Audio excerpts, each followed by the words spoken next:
Hey gorgeous, this is episode number 170. You are listening to Heart Sells Podcast. I'm your host, Christine Schlonski, and this is the last Variety Friday of 2019. I'm so happy you are here. I'm so happy you are tuning in. And I'm very excited because I want to share with you what I've learned in 2019. Some of the mistakes that I did that I'm not going to repeat, as well as my goal setting process for 2020. Because it's the end of this beautiful year. We are in the last week of this beautiful year. And usually this is a time where people set goals, where they get clear about their intentions, and where they're trying to move forward with the new year. In my goal setting process and my intention setting, there's always a review of the year as well. And I hope you do that too. Like what worked super, super well, what was wonderful, and what wasn't so great. So let's start with the wonderful stuff. 2019 itself was a wonderful year, full of joy, of a ton of travel for me. I managed to go to London, to Paris. I traveled in Germany. I was invited to speaking gigs. I traveled to the US and I traveled there to Florida. I was in New York and made my dream come true to sail by the Statue of Liberty in a kind of a small, nice sailboat. And so many things really worked out wonderfully.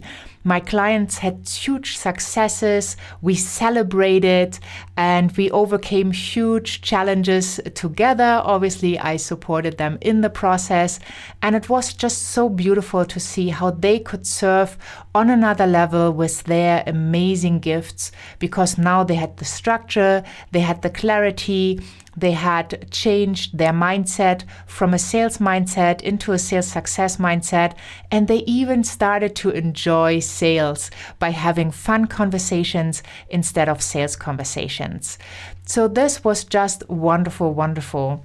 And I am super, super grateful for all the opportunities, for everything I learned and where I got to travel, the people I got to meet, as well as having this amazing podcast, Heart Sells, which just is so, deep into my heart.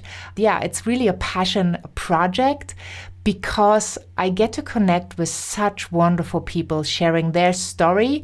And my huge hope is that we inspire you, because you might still feel stuck in sales. You might still not get forward with your business in a way you want to. And by listening to people who have been there, who have struggled, who have overcame their struggles and are sharing their success stories with you, I really hope you every time ask yourself, how can I do this too? And this helps you to move forward, to take action, to get momentum, and to really create a life, a lifestyle, and a business that you just love. Because for sure, you deserve it. And you have permission to build whatever you want to build. So this is all the beautiful stuff. Let's look at some learnings, because you might have some questions. You might have followed me and seen, after London, there was Amsterdam, and then already Paris. And then again, she was traveling to the US. And then meanwhile, she was having a speaking gig in Nuremberg. I was a lot traveling. And I learned that I love traveling. I mean, there's nothing wrong with it. I love connecting. I love seeing different cultures, different ways of living. But also I found out that I did travel a ton. And I do need time where I am at home, where I just, do my daily thing, where I sit in front of my PC, where I go out for my nature walks, where I play with my dogs, where I spend quality time with my husband or cuddle my cats.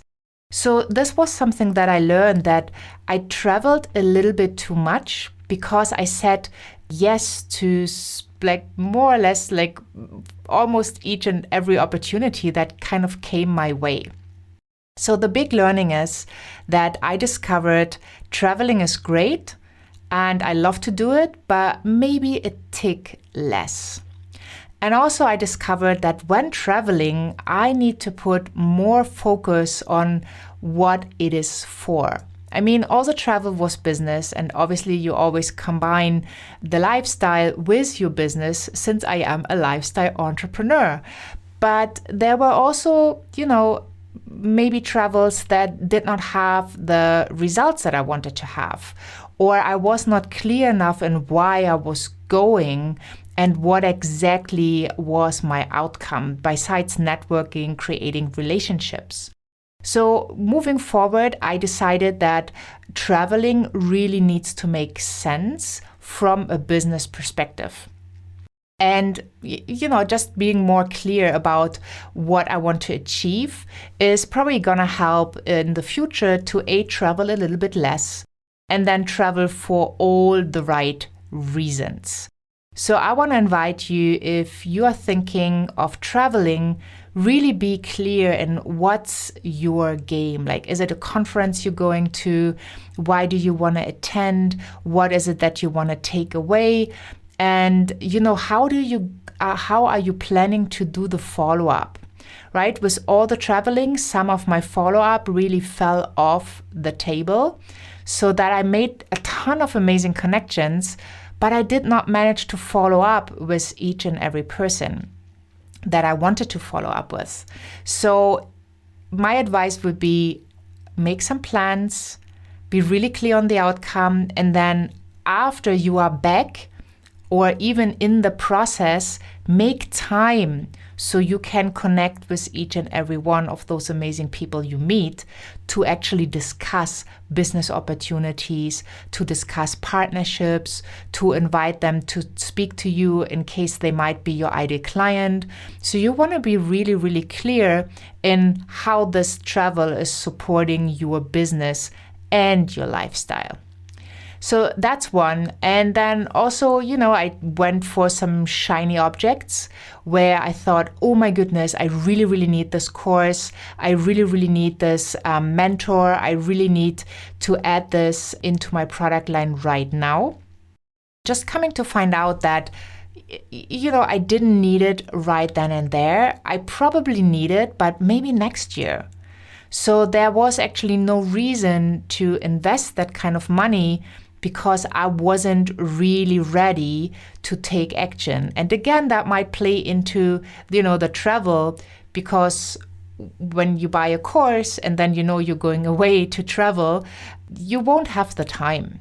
Let's just be serious. I thought about all the hours I'm gonna work while traveling, but then you are traveling, maybe your train is late, maybe your plane is late, maybe something doesn't work out and you have to find another solution. So this all takes time away from all the amazing plans you made in the first place that you will not be able to follow through.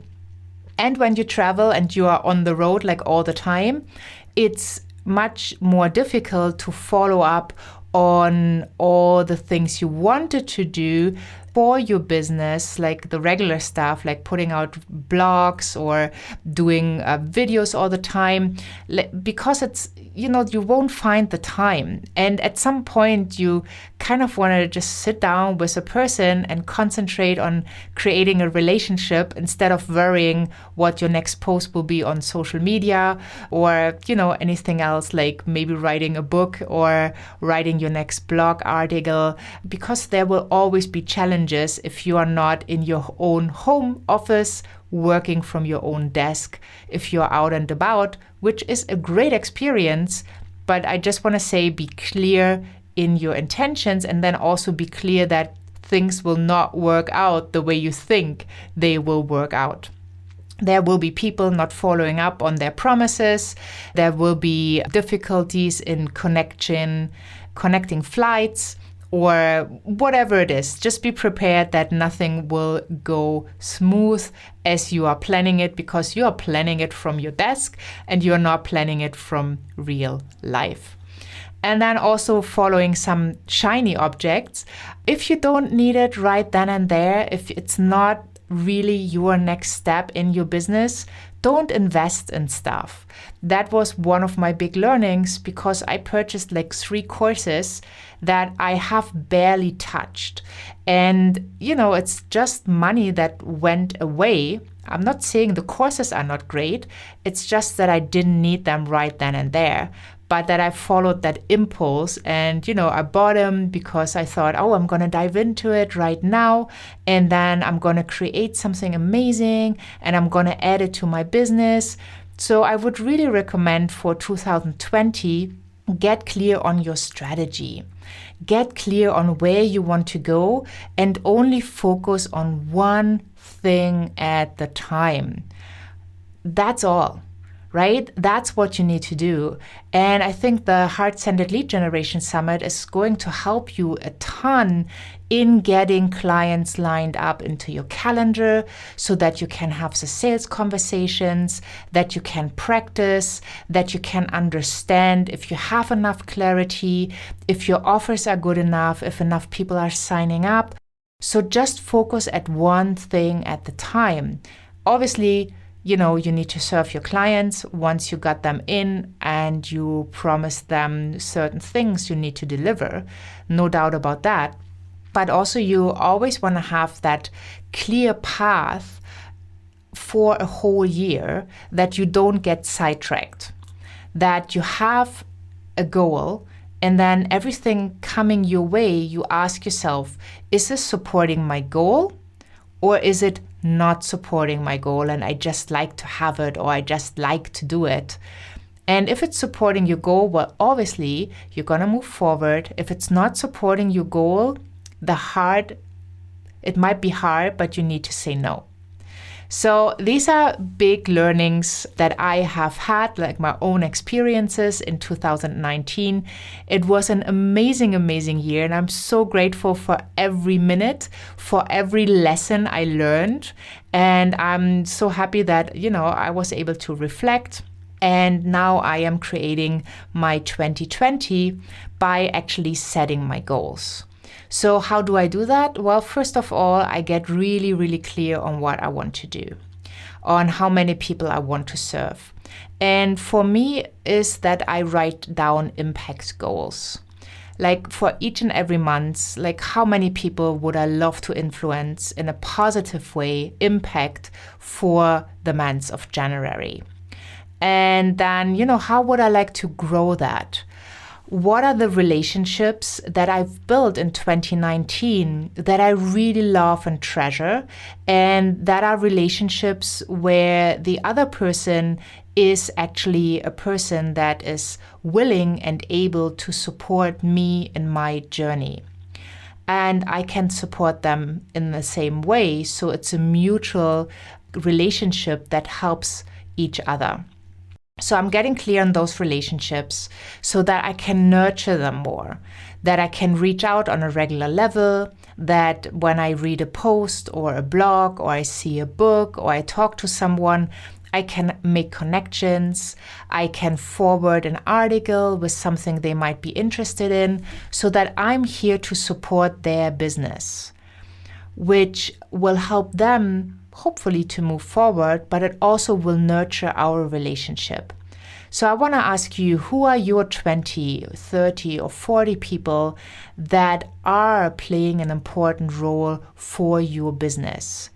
Who do you see who maybe has a similar client base, or who's just willing to promote you or, partner up with you?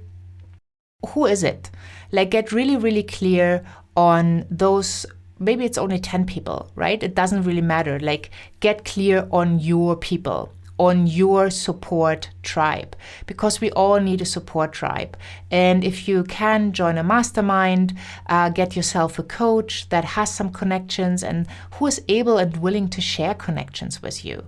Right? I think that's one of the criteria that's really important, that if you have someone that you are supporting, you want to support them in a big way. So you want to figure out, like, what do they do and what are they looking for at this moment, so that you can, send people their way, make introductions, or share whatever resource you might be finding.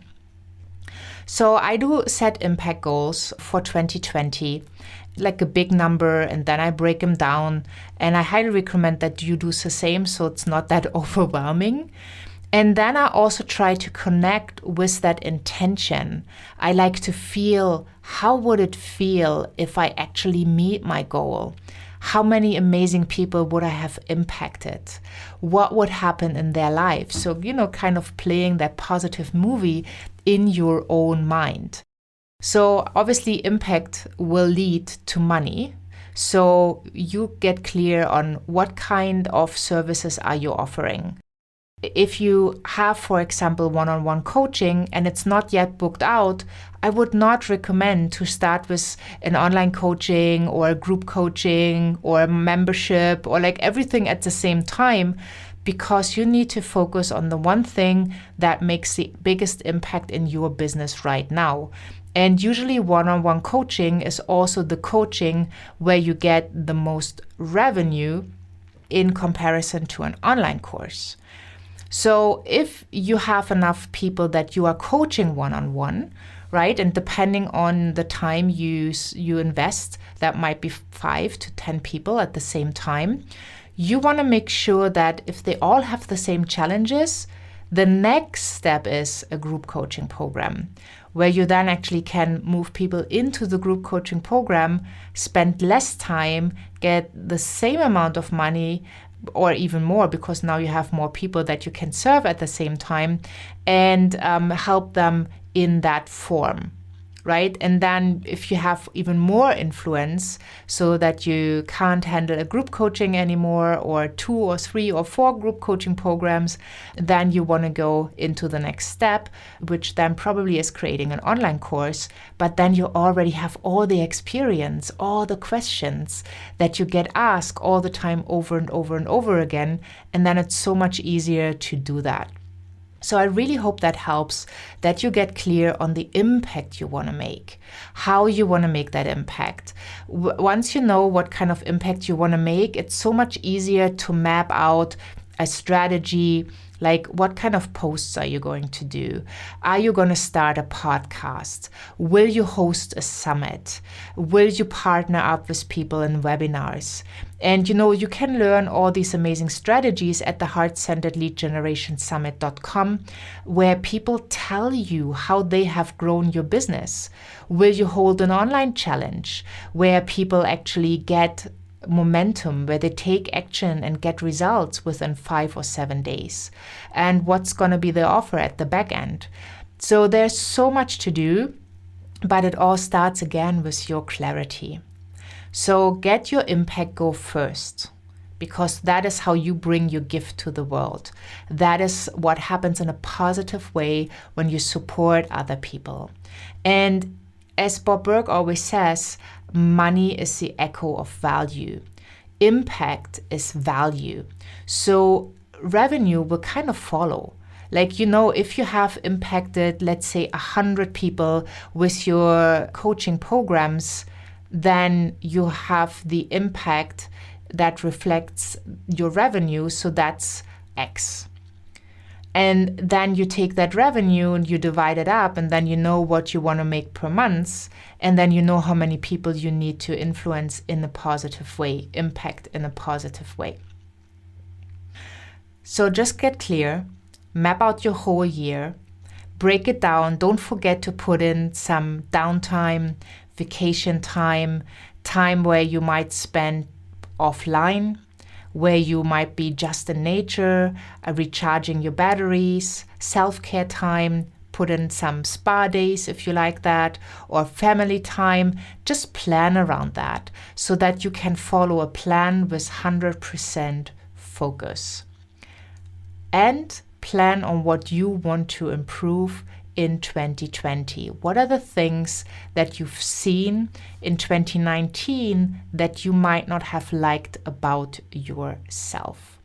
Right? I was at some time pretty upset about my shiny object syndrome because I made those wrong decisions for my business. That was definitely something I did not like about me. So for 2020, it's going to be the Christine who does not follow that shiny object syndrome because she has a clear plan, like a much clearer plan than in 2019, right? So what can you do to improve your personal habits? What can you do to get to your next level, right? For me, I know exactly 2020, there's also more workout time than in 2019. There's also more time for self-care. There's more time for conversations with my family.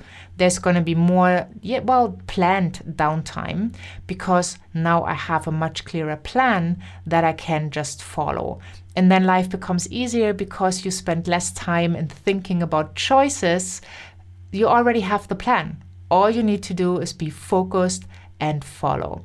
I really, really hope that this helps you. Hop on over to christineschlonski.com for the show notes, for the transcript. I hope by now you are a subscriber to Heart Sells Podcast, and definitely check out the Heart-Centered Lead Generation Summit.com. Get your free path, tune in to all these amazing speakers who share their wisdom, who have amazing success stories, and who really go deep in their sessions to teach you all the different ways of lead generation, because only when you sell, you have a business and you don't have a hobby. Thank you so much for being here. It was a joy having 2019 with you. 170 episodes now on Heart Sells Podcast. I'm so grateful for every single listener. I'm so grateful that you are here, gorgeous. If you want to leave a review and a rating, I would be most grateful, because that is how people find Heart Sells Podcast. That is how they can connect. The more ratings and reviews we have, 5 stars obviously, the better it will be that people can connect. So thank you so much for being here. Have a wonderful rest of the year wherever you are in this beautiful world. And thank you for listening into the last Variety Friday of 2019. I'm super excited to welcome you with the next Variety Friday in 2020. Sending you much love. Have a wonderful day, and bye for now.